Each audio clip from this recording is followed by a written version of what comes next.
Pues fue una reunión muy fructífera, de hecho es la segunda reunión sobre el tema.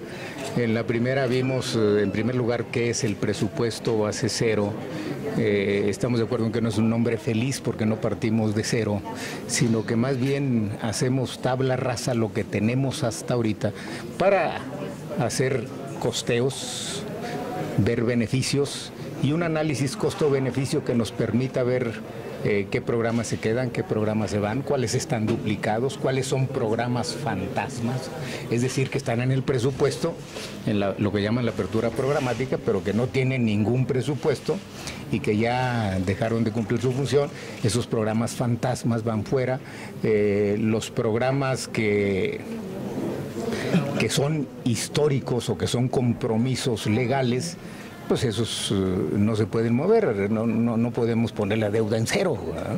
No podemos poner en cero las jubilaciones, las pensiones, las participaciones de estados y municipios, de manera que tenemos que ver qué es del total de programas, lo que se puede poner en la mesa para evitar duplicaciones, para evitar que no tengan evaluación de desempeño, que no tengan indicadores, o sea, que no haya una evaluación que nos permita ver costo y beneficio.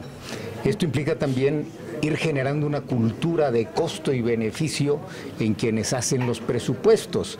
Yo propongo la elaboración de una obra, de un programa, de un proyecto, pues vamos a ver cuánto cuesta y vamos a ver cuál es el beneficio financiero, el beneficio económico y el beneficio social.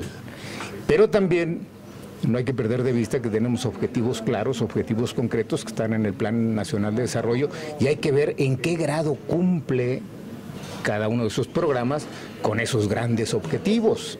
Entonces, tener objetivos, tener metas, tener evaluación del desempeño, costo-beneficio, nos permite ir jerarquizando aquellos programas para poner primero los más importantes, los que más ayudan a conseguir las metas y los objetivos, los que llamaríamos los prioritarios.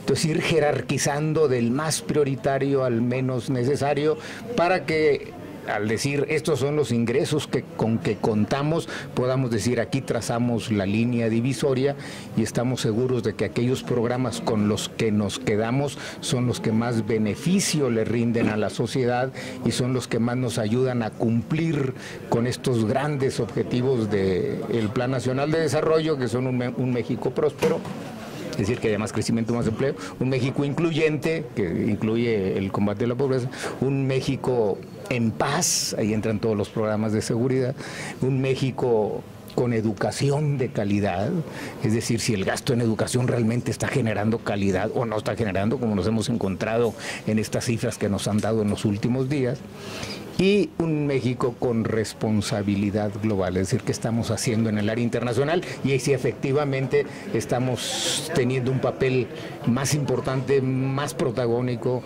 en el área internacional.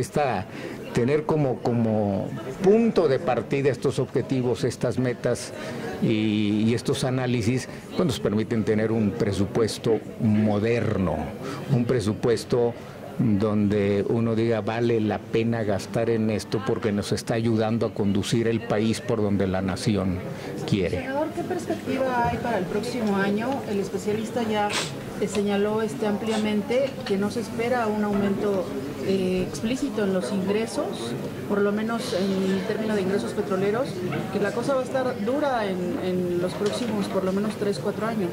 ¿Cuál es la perspectiva del Senado de la República en ese punto? Bueno, miren, nosotros decíamos también en la reunión que no podemos hablar de ingresos en general, como no podemos hablar de la pobreza en general. Entonces, a nosotros nos toca la ley de ingresos y nos toca analizar pues ingresos presupuestarios y no presupuestarios. Nos toca analizar impuestos, productos, aprovechamientos, multas, es decir, todos los renglones de ingresos dentro de los impuestos, pues impuestos directos, impuestos indirectos, dentro de los impuestos directos, impuesto a la renta a las personas físicas, impuesto a la renta para las personas morales o para las empresas, y hacer un análisis, que fue lo que estuvimos haciendo aquí, ingreso por ingreso, cuáles tienen posibilidades de aumento, cuáles han registrado aumentos importantes. Hemos encontrado que impuesto a la renta ha registrado un aumento importante, que impuesto sobre producción y servicios, lo que llamamos el IEPS, ha tenido un aumento importante, pero incluso el IEPS lo dividimos en dos: aquellos que tienen que ver con derivados del petróleo y aquellos que tienen que ver con refrescos y alimentos calóricos. Y estuvimos viendo que algunos de ellos pues iban a aumentar, pero otros van a tener una caída importante, o cuando menos no van a aumentar, como es el caso de los ingresos petroleros, que en este año pues tienen una caída dramática respecto a lo esperado, porque programamos, ustedes se acuerdan, un precio del petróleo en 79 y está promediando 50. Teníamos una producción que estimábamos en 2.7 y anda en 2.3.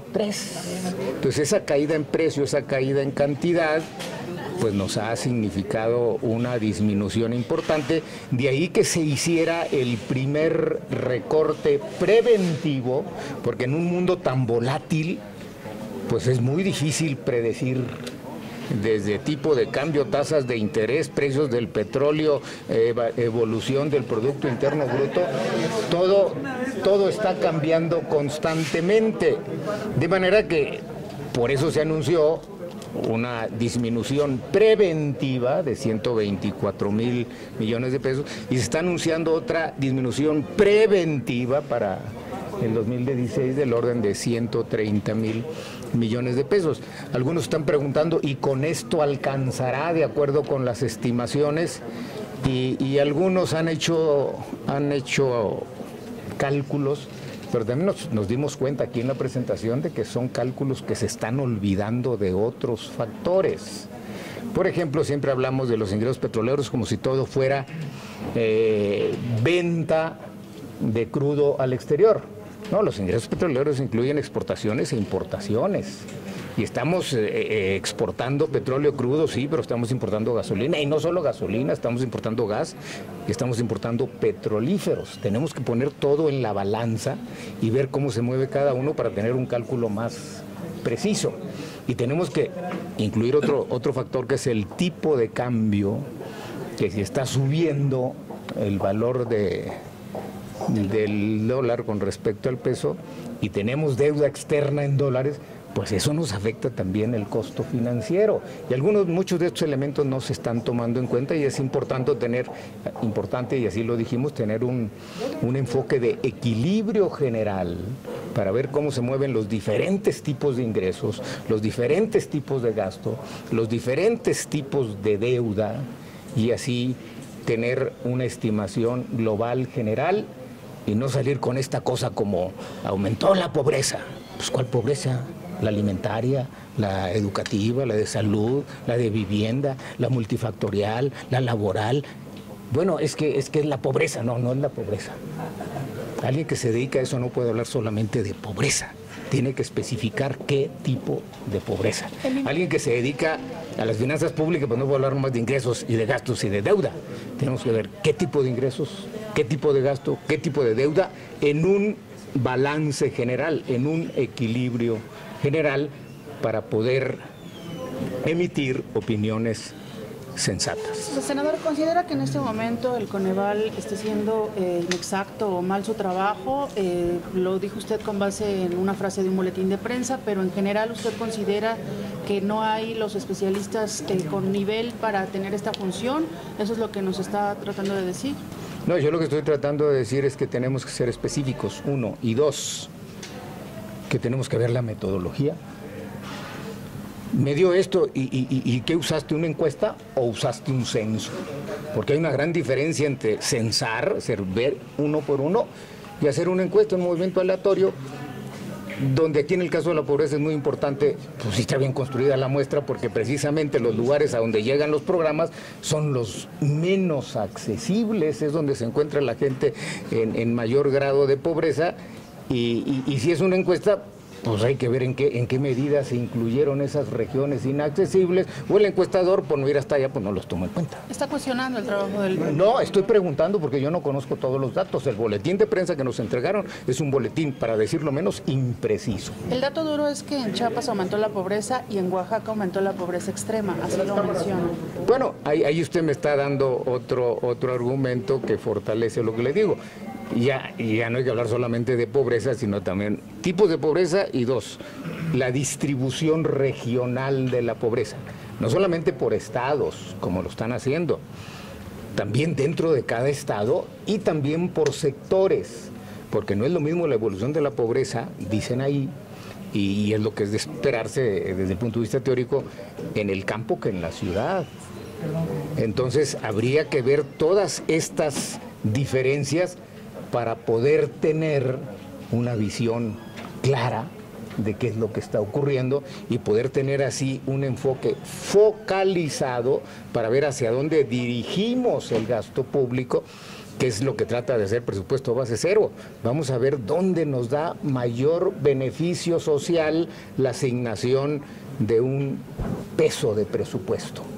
Porque si me están diciendo que en estos lugares es mayor la pobreza porque el coeficiente de cualquier tipo de pobreza extrema, educativa, de pobreza de vivienda, alimentaria o de salud, bueno, pues teniendo estos indicadores yo puedo hacer una mejor asignación de los recursos. Y eso es precisamente lo que trata presupuesto base cero, tener esa cultura del costo-beneficio para asignar mejor los recursos, pero también eso implica mediciones que sean técnicamente correctas, y eso implica ver las metodologías. Yo no puedo dar una opinión si no conozco la metodología.